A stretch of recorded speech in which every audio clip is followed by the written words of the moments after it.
Friends, তোমাদের আবার একটি নতুন ভিডিওতে স্বাগত জানাই। কলেজ অ্যাডমিশন নিয়ে দুদিন কোনো ভিডিও আসেনি। সেন্ট্রালাইজ পোর্টাল নিয়ে আজকে আরো একটা স্পেশাল ভিডিও, তোমাদের প্রশ্ন উত্তর, মোটামুটি কিউএনএ সেশন পার্ট 1 বলতে পারো তোমরা, বা পার্ট 2 পার্ট 3 যাই খুশি বলতে পারো, কেননা পরপর প্রশ্নগুলোর উত্তর আমি দিচ্ছি। আজকেও এই ভিডিওতে বেশ কতগুলো প্রশ্নের উত্তর দিতে চলে এলাম, সাথে মেরিট ইন্ডেক্স, এবং মেরিট ইন্ডেক্সের সাথে সাথে তোমাদের এই যে মেরিট ইন্ডেক্স নাম্বারটা তোমাদের তৈরি হচ্ছে, এটা অ্যাকচুয়াল কি কাজে লাগে, কলেজ ভিত্তিক ক্ষেত্রে এর গুরুত্বটা কি, চান্স পেতে গেলে, মেরিট লিস্টে নাম আসতে গেলে মেরিট ইন্ডেক্স কিভাবে তোমাদেরকে হেল্প করতে পারে, ডিসকাস করবো আজকের এই ভিডিওটাতে। যারা নতুন আছো এই চ্যানেলে, অবশ্যই চ্যানেলটিকে সাবস্ক্রাইব করে দাও।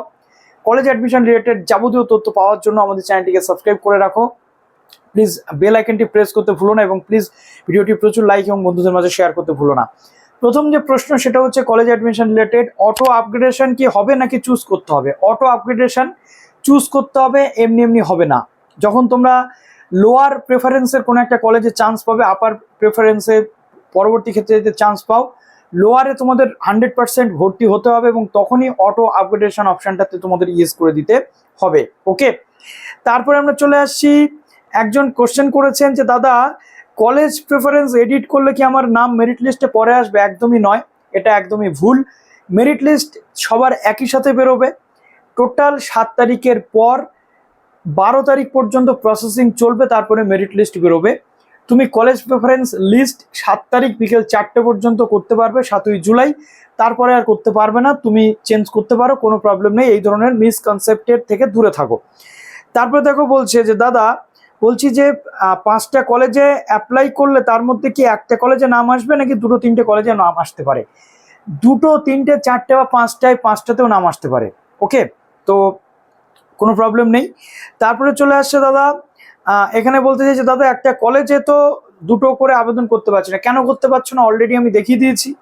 একাধিক কলেজে কি করে আবেদন করতে হয় সেই ভিডিওটা তোমরা দেখে নাও, আমাদের চ্যানেলেই আছে। সেই ভিডিওটা দেখলে তোমাদের ডাউট কিন্তু ক্লিয়ার হয়ে যাবে। ওকে, তারপরে হচ্ছে 2021-এর স্টুডেন্টরা অ্যাপ্লাই করতে পারছে না, কলেজ অ্যাড করতে পারছে না, তাহলে কলেজে কি অ্যাডমিশন নিতে পারবে না? You are not eligible. দেখো, 2021, 22, 23, 24 এই পর্যন্ত ক্যান্ডিডেটরা প্রায় সব কলেজে ভর্তি হতে পারছে। কিছু কলেজ রয়েছে যারা 22, 23, 24 পর্যন্ত নিচ্ছে, কিছু কলেজ রয়েছে যারা 2021 পর্যন্ত নিচ্ছে, আবার কিছু কলেজ রয়েছে 2019 পর্যন্ত নিচ্ছে। তো যে কলেজ 2022 পর্যন্ত লাস্ট নিচ্ছে, সেখানে 2021-এর ক্যান্ডিডেটে এলিজিবল নয়। সেই কলেজগুলো বাদ দিয়ে তুমি বাকি কলেজগুলোতে আবেদন করো, তুমি পারবে। ওকে, তারপরে হচ্ছে রেজিস্ট্রেশন ক্যান্সেল করেছি, কিন্তু তারপর নিউ রেজিস্ট্রেশন করে রেজাল্ট সাবমিট করা, সেভ করতে গেলে দেখাচ্ছে রেজিস্ট্রেশন নাম্বার অলরেডি ইউজড। এটা প্রায় প্রত্যেকের প্রবলেম।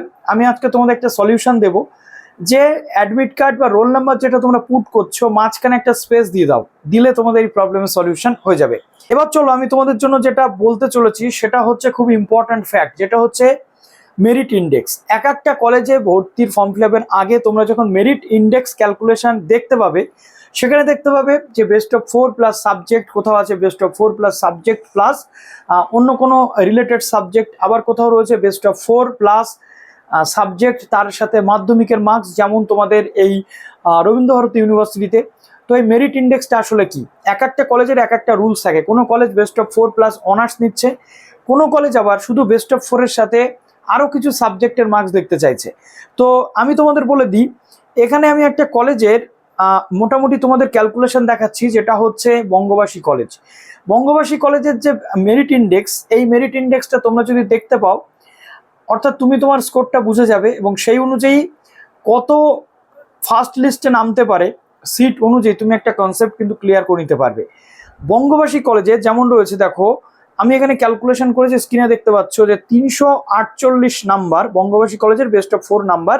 এখানে মেরিট ইন্ডেক্স কিভাবে হচ্ছে? বেস্ট অফ 4 প্লাস 4 ইন্টু সাবজেক্টের মার্কস, অর্থাৎ 348 এখানে বেস্ট অফ 4-এর মার্কস, 4 গুণ সাবজেক্ট আমার কি অ্যাপ্লাই করেছি বেঙ্গলিতে 86, অর্থাৎ 86-কে 4 দিয়ে গুণ করে বেস্ট অফ 4-এর সাথে যোগ করে কত হচ্ছে 692। এটা হচ্ছে তোমার মেরিট ইন্ডেক্স যে ক্যালকুলেটেড ভ্যালু। এবার প্রশ্ন হচ্ছে যে প্রত্যেকটা ক্যান্ডিডেটের এরকম মেরিট ইন্ডেক্স ক্যালকুলেশন হবে। প্রথম থেকে শেষ পর্যন্ত যদি 100টা সিট থাকে, প্রথম থেকে শেষ পর্যন্ত ইন্ডেক্স ক্যালকুলেট হতে হতে যে সবচেয়ে বেশি নাম্বার পাবে সে তো নাম্বার 1-এ চলে যাবে, আর যে লাস্ট নাম্বারে আসবে 100 নাম্বার ক্যান্ডিডেটের লিস্ট কিন্তু প্রথমে আসবে এবং সেই অনুযায়ী ভর্তি হবে ফার্স্ট লিস্টে। ওকে, এইভাবে মেরিট ইন্ডেক্স ক্যালকুলেশন হচ্ছে। তুমি চেক করে দেখে নাও যে সেই কলেজের রুলস এবং মেরিট ইন্ডেক্সটা কি রয়েছে, সেই অনুযায়ী তুমি তোমার নাম্বার দেখে নিতে পারবে। এবার চলে এসেছি আমরা আরও একটি কলেজ, যে কলেজটি অলমোস্ট আমরা দেখতে পাচ্ছি যে একটা অন্যতম ভাবে মেরিট ইন্ডেক্সটা ক্যালকুলেশন করা কিন্তু রয়েছে। কিরকম রয়েছে? প্রথমত এখানে 348 আমার বেস্ট অফ 4 মার্কস ইন্টু 0.10 গুণ করা হয়েছে বেস্ট অফ 4 এর সাথে, তার সাথে বাংলার যে মার্কস রয়েছে সেই বাংলার মার্কসটাকে যোগ করা হয়েছে। এইভাবে যোগ করে আমরা দেখতে পাচ্ছি ক্যালকুলেটেড ভ্যালু হচ্ছে 1 to 0.8। এটা হচ্ছে এই কলেজে ভর্তির মেরিট ইন্ডেক্স তোমার জন্য। তো তুমি যে কলেজে আবেদন করেছো সেখানে মেরিট ইন্ডেক্সটা দেখে নাও যে তোমার মেরিট ইন্ডেক্স কি হয়েছে এবং তুমি আদৌ চান্স পাবে কিনা বা চান্স পাওয়ার সম্ভাবনা আছে কিনা। এই মেরিট ইন্ডেক্স অনুযায়ী তুমি কিন্তু কলেজের মেরিট লিস্টে তোমার নাম আসবে। অতএব এটা হচ্ছে মেরিট ইন্ডেক্স, অর্থাৎ এই কলেজে এই যোগ্যতার ভিত্তিতে ভর্তি হবে। বিভিন্ন কলেজের যোগ্যতার মাপকাঠি বিভিন্ন রকম রয়েছে, মেরিট ইন্ডেক্স বিভিন্ন রকমভাবে তারা সাজাচ্ছে। তো আমি দুটো কলেজ তোমাদের দেখিয়ে দিলাম, বাদবাকি কলেজগুলো একটু তোমরা দেখে নিচ্ছ যেখানে যেখানে তোমরা আবেদন করেছো। তো এইভাবে পুরো প্রসেস হচ্ছে। আশা করছি এখান থেকে পুরো ডিটেল তোমরা পেয়ে গেলে যে কিভাবে এই প্রশ্নগুলো তোমাদের ছিল সেই উত্তরগুলো দিয়ে দিলাম এবং তোমাদের তার সাথে সাথে মেরিট ইন্ডেক্সটা বুঝিয়ে দিলাম। তো চলো ভিডিওটা এখানে শেষ করলাম। ভালো থেকো সবাই, বেস্ট অফ লাক।